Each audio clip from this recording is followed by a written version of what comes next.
जय महाराष्ट्र. मी चरणराज हनुमंत चौरे, सोलापूर जिल्हा प्रमुख, पंढरपूर विभाग. सामाजिक क्षेत्रात काम करत असताना प्रथमतः आमची परिस्थिती खूप म्हणजे हालाकीची होती. त्या हालाकीच्या परिस्थितीतून येत असताना मी एक शेतकरी कुटुंबातला, परिस्थिती खूप अडचणीची असल्याकारणानं जास्त शिक्षण घेऊ शकलो नाही. त्यावेळेस मी 97ला 30 रुपयानं हिरीवर काम करण्याचं काम केलं. 30 रुपयाचं हिरीवर काम करायला जात असताना तिथून आत्तापर्यंतची परिस्थिती, या परिस्थितीमध्ये अनेक ठकेठोले खात, अनेक अडचणीला सामोर जाऊन आज मी या ठिकाणी आहे. साधारणतः सांगायचं झालं तर 2005 पर्यंत मी तसं तर हिरीवर कामालाच गेलो. 30 ते 70 रुपयेपर्यंत मी एक गरीब कुटुंबातला, शेतकरी कुटुंबातला, विहिरीवर काम करणारा, शेतमजुरी करणारा एक व्यक्ती.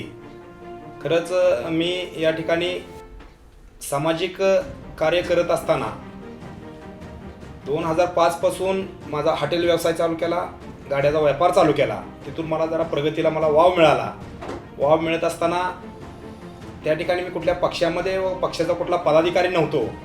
सर्व पक्षाचे माझ्याबरोबर मित्र कंपनी सर्व पक्षातली होती.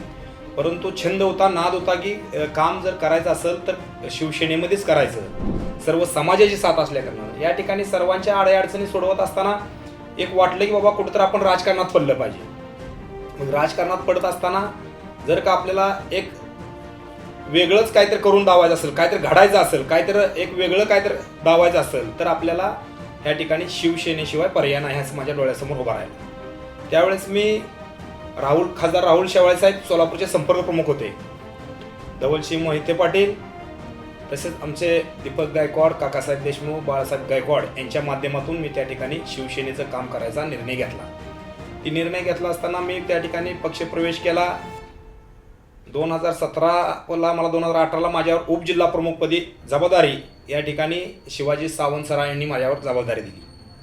ती जबाबदारी दिल्यानंतर त्या ठिकाणी 2018ला एकनाथभाई शिंदे पहिले मंदिर फिर सरकार या कार्यक्रमासाठी पंढरपूरला आले. त्यावेळेस मी उपजिल्हा प्रमुख या नात्याने त्या ठिकाणी 2 दिवस शिंदे साहेबांबरोबर होतो. रामदासभाई आणि शिंदे साहेब आले नियोजन बघण्यासाठी, नियोजन करण्यासाठी. तर त्यावेळेस मला शिंदे साहेबावर एवढा मंत्री माणूस या ठिकाणी आमच्यासारख्या एका छोट्याशा कार्यकर्त्याला एवढं आपुलकीने विचारणं, काय करावं लागेल, काय नाही, सोबत घेऊन जाणं, ह्या गोष्टी पाहिल्यानंतर मी खरं तर त्यावेळेसच 2018ला मी शिंदे साहेबाच्या कार्यपद्धतीवर मी अक्षरशः भारावून गेलो आणि तेव्हापासून मी शिंदे साहेबाचा फॅन झालो. मला 6 महिन्याचा कालावधी तालुका प्रमुख म्हणून मिळालेला असताना त्या ठिकाणी मी 6 महिन्यात 189 शाखा ओपनिंग केल्या.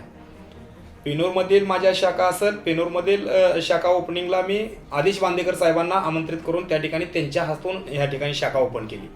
म्हणजे काम करत असताना त्या ठिकाणी तालुका प्रमुख म्हणून मला 6 महिने मिळालं.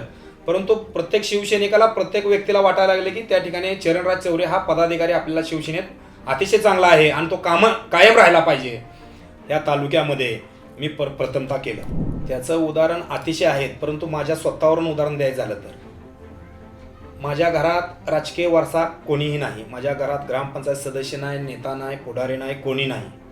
परंतु मला या ठिकाणी पेनूरच्या सर्वसामान्य जनतेनं या ठिकाणी मला राजकारणात पाडण्यासाठी भाग पाडलं.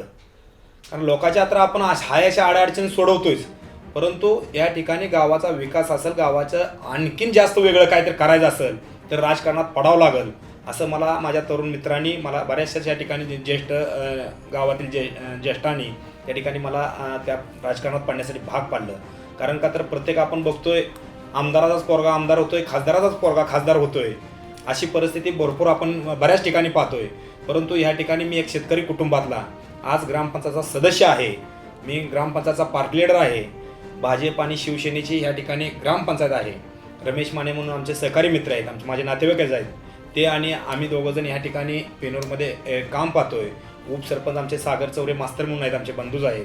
त्या ठिकाणी आम्ही तिघंजण मिळून या ठिकाणी ग्रामपंचायत पूर्वीपासून 30 वर्षापासून ज्यांच्याकडे ग्रामपंचायत आहे, या ठिकाणी पोपट देशमुख असतील, गणपतरावबाचे चिरंजीव, मानाजी बापू माने असतील, सर्जीराव चौरे असतील, असे दिग्गज जे नेते या एका बाजूला होते. आम्ही तरुण पोरं एका साईडला असताना सुद्धा गावाने या ठिकाणी मोहोळ तालुक्यातील सगळ्यात मोठी ग्रामपंचायत आमच्या ताब्यात दिली. त्या ठिकाणी ताब्यात देत असताना लोकांना एक बाबा नवीन पोरांना काहीतरी हातात संधी दिली पाहिजे, लोकांची 100% अपेक्षा आपण त्यांच्या समोर गेलो पाहिजे. एक माझं उदाहरण सांगायचं झालं म्हणजे मी समोर गेलो नसतो तर आपल्याकडे सत्ता आली नसती, परंतु धाडसानं आपण जर जनतेसमोर गेलो तर तरुण पोरांच्या हातात 100% ह्या ठिकाणी काय ना काय दिलं जातं. आणि माझ्या राजकारणामध्ये माझा कोणीही राजकारणातला माझ्या फॅमिलीमध्ये कोणीही राजकारणात नाही, काय नाही. पहिल्यांदा ग्रामपंचायत सदस्य मी झालो, पहिल्यांदा उपजिल्हा प्रमुख, तालुका प्रमुख आणि आता जिल्हा प्रमुख म्हणून या ठिकाणी मी काम करतो. आता ही विचारायचं अक्षरशः म्हणजे सर्वसामान्य जनतेला महाराष्ट्रातल्या, आणि मी तर आहे सोडा, मी तर शिंदेसाहेबांचा अतिशय पहिल्यापासून पूर्वीपासून मी कार्यकर्ता आहे. कारण का तर शिंदेसाहेबाकडून मी मोहोळच्या शहरातले 2018ला बरेचसेच प्रवेश शिंदेसाहेबापासूनच्या हस्ते मी घेतलेत. माझ्याकडे त्या कात्रणं आहेत, बातम्या आहेत, फोटोज आहेत माझ्याकडे. परंतु त्या ठिकाणी शिंदेसाहेबाबरोबर काम करत असताना जी आमच्यामध्ये उमेद आहे, हत्तीचं बळ असल्यासारखं आम्हाला वाटतं, ते आमच्या कधीच कार्यकर्तेमध्ये उद्धव साहेबाबरोबर काम करताना आम्हाला कधीही ती त्या पद्धतीने आम्हाला ताकद मिळाली नाही, कधीही आमचा कामाचा विचार केला जात नाही. आज आम्ही पाहत असताना या ठिकाणी प्रत्येक कामाचा आढावा घेण्यासाठी श्रीकांतदादा डॉक्टरची टीम असेल, CM साहेबाची टीम असेल, अरविंद आपले संजय मोरे साहेब असतील आपले सचिव, ह्यांच्या सर्वांच्या माध्यमातून ह्या ठिकाणी आढावा असेल, बैठक असेल, कामाची पद्धत असेल, अडीअडचणी असतील सोडवण्यासाठी खरं तर एका फोनवर आमच्या मोरे साहेब असतील, श्रीकांतदादाचे टीम असेल, CM साहेबाचे सचिव असतील, PA असतील, अतिशय आम्हाला वेगळ्या पद्धतीने ताकद देते. अशी ताकद कधीही उद्धव साहेबांपाशी मिळाली नाही. चुकीच्या पद्धतीने माहिती देऊन मिसगाईड करून त्या ठिकाणी जो मिसगाईड करल त्याचं ऐकलं जात होतं. एक उदाहरण म्हणून चरण चौरे सांगतो या ठिकाणी, मी कोणाची नावं घेणार नाही, परंतु आत्ता सुद्धा माझ्याबद्दल या ठिकाणी काम करत असताना बऱ्याच गोष्टी एकनाथ शिंदे साहेबांनी सांगितल्या. परंतु एकनाथ शिंदे साहेब हे सर्वसामान्याचं नेतृत्व आहे. शून्यातून म्हणजे शाखा प्रमुखापासून आज महाराष्ट्राचं मुख्यमंत्री म्हणून ते काम करत आहेत. परंतु ते पण अशाच पद्धतीनं त्या ठिकाणी पोचलेत. त्यामुळं त्या ठिकाणी एखाद्याबद्दल जर तक्रार झाली तर ते खात्री केल्याशिवाय त्या ठिकाणी कुठलाही निर्णय घेत नाहीत. हे मला माझ्या स्वतःचं उदाहरण मी सांगतो की माझ्याबद्दल त्या गोष्टी माझ्यासमोर आलेल्या आहेत. शिंदेसाहेबांनी कुठलंही ऐकलं नाही. आणि हीच तक्रार जर का उद्धव ठाकरेकडे झाली असती तर आम्हाला पहिल्यांदा आमच्या कामाची न पाहणी करता, त्या व्यक्तीचं चूक आहे बरोबर न बघता पहिल्यांदा आम्हाला पदावरून काढलं असतं. ते काम मी तालुका प्रमुख असताना माझ्यावर झालेलं आहे. मुख्यमंत्री एकनाथ शिंदे साहेब विचाराचा वारसदार. आता ह्या संबंध महाराष्ट्रातील सर्वसामान्य जनतेने डोळ्यानं पाहिलेला आहे. त्या ठिकाणी बाळासाहेबाचे विचार मी माझ्या शिवसेनेची काँग्रेस होऊ देणार नाही. ज्या दिवशी माझ्या शिवसेनेची काँग्रेस होईल त्या दिवशी माझं दुकान बंद करेन, हे बाळासाहेबाचं ब्रीद वाक्य होतं. राष्ट्रवादी असेल, शिवसेना असेल, हिंदुत्वाचा विचार असतील, राष्ट्रवादी काँग्रेसपाशी नाहीत. आपला पक्ष आपला मित्रपक्ष भाजप असेल त्यांच्याबरोबर आपण राहणं गरजेचं होतं. आपण काँग्रेसबरोबर ज्यावेळेस गेलो, ज्यांनी जाण्याचा निर्णय घेतला आणि त्या ठिकाणी मुख्यमंत्री होण्याचा निर्णय घेतला, त्या निर्णयामुळं आज एवढी मोठी शिवसेनेमध्ये दुबळी पडली. तो जर निर्णय काँग्रेसबरोबर घेतला नसता तर आज त्यांच्यावर हे सगळं समोर त्यांना जायची पाळी आली नसती. हे जे खरे वारसदार एकनाथ शिंदे साहेबच आहेत. आणि जे 40 गेलेले आमदार हे त्यांच्या विचाराचे वारसदार आहेत. त्याचे मेन आपले लीडर पक्षप्रमुख एकनाथ शिंदे साहेबच आहेत. या ठिकाणी सोलापूर जिल्ह्याचा जिल्हा प्रमुख म्हणून खरं तर सांगायला आनंद वाटतो. नगर विकासचा प्रत्येक जिल्हा प्रमुखाला 2 कोटी रुपये निधी देणारे पहिले मुख्यमंत्री एकनाथभाई शिंदे आहेत. परत 25-15चे असतील 1 कोटी रुपये हे एकनाथ शिंदे साहेबांनी दिले. हे दिले त्यांनी हक्काचे, म्हणजे त्यांनी त्यांच्या हक्काचे दिले. पण आम्ही आमच्या स्वतःच्या जिल्हा प्रमुखाच्या पत्रावर निधी देण्याचं काम ह्या महाराष्ट्रात जिल्हा अध्यक्ष असतील, जिल्हा प्रमुख असतील, पहिल्यांदा कोणी केलं तर ह्या महाराष्ट्राचे मुख्यमंत्री एकनाथ शिंदे साहेबांनी केलं.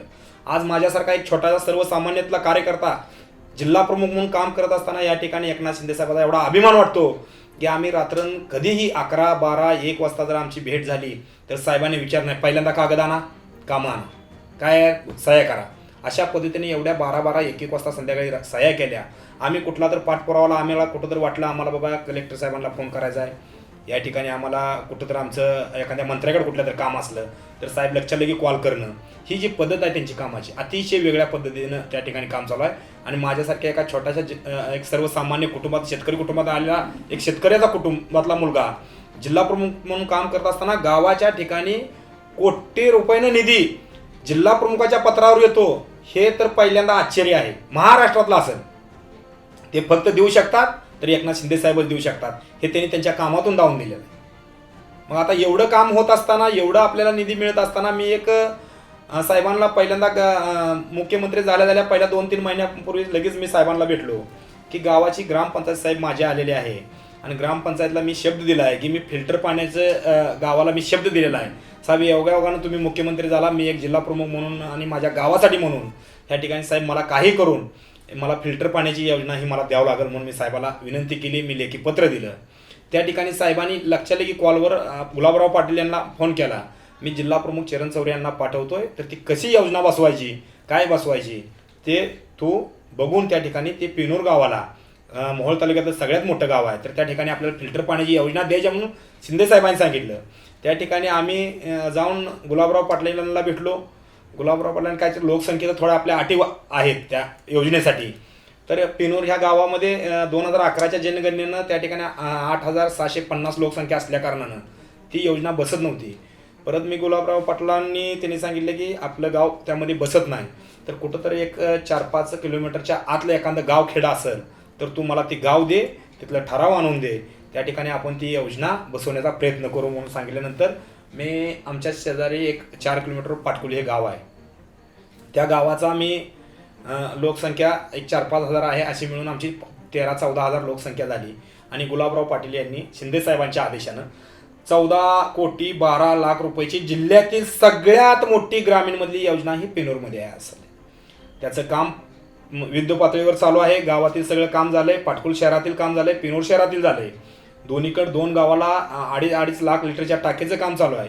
येवती तलाव म्हणून इथून एक 6 किलोमीटर आहे, तिथून जॅकविलवरून ह्या ठिकाणी पाणी पुरवठा चालू आहे, फिल्टरचं काम चालू आहे. आणि ह्या आज आमच्या गावातील 15 ते 16 हजार लोकसंख्येचं गाव आहे आज. आणि पाटकुल हे गाव जवळजवळ 8 ते 9 हजार लोकसंख्येचं गाव आहे. या ठिकाणी दोन्ही गावाला फिल्टर पाण्याची योजना एकनाथ शिंदे साहेब व आपले उपमुख्यमंत्री देवेंद्र फडणवीस साहेब, महाराष्ट्र राज्य आणि केंद्र शासन ह्या दोन्हीची योजना ती आहे. ह्या दोघांच्या कृपेनं या ठिकाणी दोन्ही गावांना त्या ठिकाणी फिल्टर पाणी देण्याचं काम ह्या दोन्ही एक उपमुख्यमंत्री आणि आपले मुख्यमंत्री एकनाथ शिंदे साहेब यांच्या आणि गुलाबराव पाटील यांच्या नेतृत्वाखाली त्या ठिकाणी ह्या गावाला पाणी मिळेल. या ठिकाणी आमच्या गावाची पूर्वीपासूनच इच्छा होती की गावात छत्रपती शिवाजी महाराजाचा पुतळा असावा आणि नवीन ग्रामपंचायत तरुणांच्या हातात आली, आता काय तर होईल म्हणून ह्या अपेक्षेनं गाव त्या ठिकाणी आमच्याकडे बघत होतं. आणि त्या ठिकाणी आम्हाला महाविकास आघाडीचं सरकार असताना कुठल्याही पद्धतीचा निधी मिळाला नाही, आम्हाला कुठल्या कामामध्ये आम्हाला एवढा इंटरेस्ट राहिला नाही आणि आम्ही 2.5-3 वर्ष झाला आम्ही कधी मुंबईला जायची पाळी बी आली नाही, कारण आता त्या ठिकाणी आम्हाला तशा पद्धतीनं आम्हाला रिस्पॉन्स मिळत नव्हता. परंतु एकनाथ शिंदे साहेब एक मुख्यमंत्री झाल्यानंतर सर्व तरुणांच्या आणि सर्व गावकऱ्यांच्या लक्षात आलं की बाबा एकनाथ शिंदे साहेब जर ह्या ठिकाणी मुख्यमंत्री झाले, सर्वसामान्याचं नेतृत्व आहे, आपल्याला माझ्याकडे तशी सगळ्या गावकऱ्यांनी मागणी केली की ह्या ठिकाणी गावाचा विकास होण्यासाठी आणि मूर्ती बसवण्यासाठी गावाचा आणखीन कुठल्या पद्धतीनं रस्ता असतील, काय सुशोभीकरण असेल, उद्यान असेल, स्मारक असेल, ह्या पद्धतीला तुला निधी मागून त्या ठिकाणी आताच होऊ शकतंय शिंदे साहेब असताना, नाहीतर परत आपल्याला होणार नाही असे मला सगळ्या गावकऱ्यांनी सगळ्या आमच्या बॉडीनं त्या ठिकाणी मला माझ्याकडे मागणी केल्यानंतर मी सहजासहजी असं गेल्यानंतर मी माझ्या पत्रावर त्या ठिकाणी एकनाथ शिंदे साहेबांना पत्रावर मागणी केली. ते मागणी केलेलं असताना त्या ठिकाणी आम्हाला एक 3 ते 4 महिन्यामध्ये शिंदे साहेबांनीच्या सचिवांनी त्या ठिकाणी कलेक्टर सोलापूर, जिल्हाधिकारी आणि CO यांना वरून पत्र आले की त्या ठिकाणचं अंदाजपत्रक काय लागतंय त्या ग्रामपंचायतला तुम्ही मागवून घ्या. ते मागवून पत्र घेतल्यानंतर आम्ही त्या ठिकाणी त्याचं एक कच्चं डिझाईन केलं, एक इंजिनियर नेमून त्या ठिकाणचा आम्ही आराखडा तयार केला आणि आराखडा तसाच आम्ही पाठवल्यानंतर त्या ठिकाणी गिरीश महाजन साहेबांनी 8 लाख रुपये आणि मुख्यमंत्री साहेबांनी 15 लाख रुपये आणि आपले संदीपान मामा भुमरे यांनी पेवर ब्लॉक व तिथं सुशोभीकरण करण्यासाठी 10 लाख रुपये असे 33 लाख रुपये दिले आणि त्या कामाला गती आली. गती येत असताना त्या ठिकाणी आम्हाला एक खाजगी समितीनं त्या ठिकाणी मागणी केली पाहिजे शासनाकडे, अशी सगळी माहिती काढली. खाजगी समिती एक आम्ही त्या ठिकाणी आमच्या एक ठराविक जणांनी 10-5 जणांनी ती कमिटी केली. त्या कमिटीनं ग्रामपंचायतकडे मागणी केली रीतसर की बाबा या ठिकाणी आम्हाला मूर्ती बसवण्यासाठी तुम्ही आम्हाला या ठिकाणी ठराव द्या. त्या पद्धतीने ठराव देऊन आम्ही त्याचं शासनाकडे पूर्तता केलेली आहे. आता लास्ट टप्प्यामध्ये ते परमिशन आहे. पुतळ्याचं काम बी एक 25% ते 20% काम राहिले. 1 महिन्यामध्ये पुतळ्याचं काम पूर्ण होईल. आणि त्या ठिकाणी हे काम करत असताना हेच पूर्णपणे म्हणजे गावात तर श्रेय मला देतील किंवा आमच्या सगळ्या गावाला असेल, परंतु माझ्याकडून आज एक मी प्रयत्न करत असताना मला ज्या ज्या ठिकाणी अडचण पडेल त्या ठिकाणी मुख्यमंत्री एकनाथ शिंदे साहेब असतील, डॉक्टर श्रीकांतदादा शिंदे असतील, ज्या पद्धतीने त्यांनी मला त्या ठिकाणी मदत त्या पद्धतीने केली. कलेक्टरला सांगणं असेल, कुठं काय असेल ते त्या पद्धतीनं आज ह्या ठिकाणचं स्मारक ते एकनाथजी शिंदे साहेब यांच्यामुळंच या ठिकाणी पेनूरमध्ये जिल्ह्यात सगळ्यात मोठं स्मारक या ठिकाणी पेनूर या ठिकाणी उभा आहे. या ठिकाणी आम्ही परवाच महाराष्ट्राचे महाराष्ट्र केसरी सिकंदर शेख हे महाराष्ट्र झाल्यानंतर एक सर्वसामान्य कुटुंबातून त्यांचे वडील हमाली करतात. हमाली करत असताना त्या ठिकाणी त्यांना महाराष्ट्र केसरी झाल्यानंतर आम्ही CM साहेबांकडे या ठिकाणी त्यांना नेण्याचं म्हणजे त्यांचा मान सन्मान करण्यासाठी सत्कार करण्यासाठी आम्ही CM साहेबांकडे घेऊन गेलो. ते घेऊन जात असताना सिकंदरचे वस्ताद, त्यांचे मित्र बाळासाहेब चौरे, योगेश बोंबाळे यांच्या मध्यस्थीनं त्या ठिकाणी आम्ही सिकंदरला CM साहेबांकडे घेऊन गेलो. सिकंदर यांना घेऊन गेल्यानंतर त्या ठिकाणी त्यांचा सन्मान केला, मान केला. खरं सांगायचं झालं तर माझ्यासारख्या छोट्याशा कार्यकर्त्याला CM साहेबांनी त्या ठिकाणी वेळ म्हणजे लक्ष्मीपूजन होतं. साहेब त्या दिवशी कुणालाही भेटणार नव्हते. असले म्हणजे त्यांचं 5 ते 6 तास त्या ठिकाणी घरी लक्ष्मीपूजन चालू होतं. त्या ठिकाणी आम्ही 20 ते 25 जण गेलो. साहेबांना असं बाबा चरणराज चौरे असा एक जिल्हा प्रमुख सोलापूरचा असा सिकंदरला घेऊन आल्यानंतर साहेबांनी 1 मिनिटात कुणालाही दिवसाच्या लक्ष्मीपूजन दिवशी न भेटणारे मुख्यमंत्री एकनाथ शिंदे साहेब त्या ठिकाणी माझ्या एक छोट्याशा कार्यकर्त्याला त्या ठिकाणी वेळ देऊन त्या ठिकाणी सिकंदर शेख यांना त्यांच्या पाठीवर शबासकीची थाप मारली आणि सर्वसामान्य एक हमाली करणाऱ्या पोराचा मान सन्मान करून आम्हाला नाश्ता पाणी जेवण पाणी घरी ऑफिसला नाही त्यांच्या स्वतःच्या राहत्या घरी ठाण्या येते आमचा एवढा सगळ्यांचा मान सन्मान केला. माझ्याबरोबर जवळजवळ 20 ते 25 लोक होती. अतिशय भारावून गेली की मुख्यमंत्र्याच्या घरी आपण जातोय आणि मुख्यमंत्री साहेब एवढा आपला सन्मान करतात. अतिशय म्हणजे की त्यांच्या आयुष्यामध्ये ते मुख्यमंत्री एकनाथ शिंदे साहेबाला कधीच विसरू शकणार नाहीत. अशा पद्धतीनं त्या ठिकाणी CM साहेबांनी मान सन्मान केला आणि त्या ठिकाणी मी आमच्या स्मारकाचा बी विषय साहेबांना सांगितला. साहेब या ठिकाणी आपल्याकडूनच असा 33 लाख रुपये निधी मिळाला आहे, तर मला मूर्तीला त्या ठिकाणी जवळपास 25 लाखाच्या आसपास खर्च आहे, तर साहेब मला मदत करावी लागते. तर त्यांनी मला शब्द दिला की जा तुला मी मदत करतो, 100% सांगतो. खतगाव सचिव यांना त्यांनी आदेश दिलेत, तर त्या पद्धतीने त्यांनी त्या ठिकाणी मदत करतील आणि प्रत्येकाला त्यांच्या कार्याची थाप साहेबाची अतिशय मोठ्या पद्धतीनं त्या ठिकाणी असते आणि सर्वसामान्याचं नेतृत्व म्हणून या ठिकाणी महाराष्ट्रातल्या सर्वसामान्य जनतेनं CM साहेबाला स्वीकारलंय. असतील काय तर टीका करणारी टिप्पणी करणारी ठराविक, परंतु जर का 1000 टीका करणार असतील तर साहेबाचं सर्वसामान्य 1 लाख चाहते असतील, लाख टीका करणार असतील तरी 1 कोटी साहेबाचं चाहते असतील असा मला आत्मविश्वास या साहेबांच्या कामामधून वाटतो. आता या ठिकाणी बऱ्याच ठिकाणी ज्या ठिकाणी ज्या जिल्ह्यामध्ये अपघात होतात त्या ठिकाणी आपण बघताय की पेशंटला साहेब काय प्रत्यक्षात त्या ठिकाणी येऊ शकत नाहीत, परंतु जिल्हा प्रमुखाला कॉल करून तू मला तिथं जा, तिथून मला व्हिडिओ कॉल कर, एवढ्यापर्यंत साहेबाचं काम त्या ठिकाणी व्हिडिओ कॉलद्वारे त्या ठिकाणी पेशंट असतील लागलेल्या जखमीला मदत करण्याची काय गोष्टी असतील त्या ठिकाणी जिल्हा प्रमुखाला देऊन या सोलापूरमध्ये पण आमच्या त्या ठिकाणी बरेच त्या गोष्टी झालेल्या आहेत की त्या ठिकाणी त्या पेशंटला आम्ही समोर जाऊन व्हिडिओ कॉल करून पेशंटला साहेबांनी बोलून आमचे जिल्हा प्रमुख मनीष काळजे असतील बऱ्याच जणाला मी सगळ्यांना की एवढी चिंता सर्वसामान्याबद्दल महाराष्ट्रातल्या मुख्यमंत्र्यांना आतापर्यंत कधीच केली नाही आणि कधी मला वाटत नाही पुढे भविष्यात सुद्धा कोण करणारा मुख्यमंत्री ह्या ठिकाणी महाराष्ट्राला लाभल असं कधीच मला म्हणजे कोणालाच वाटण्याचे 100% त्यामध्ये खात्रीला एक ह्या ठिकाणी सांगतो की असा मुख्यमंत्री महाराष्ट्राला परत होणे नाही. ह्या ठिकाणी मी एवढंच सांगू इच्छितो, झालेत भाऊ, होतील भाऊ, परंतु एकनाथापरी परत एकनाथ होणे नाही. जय हिंद, जय महाराष्ट्र.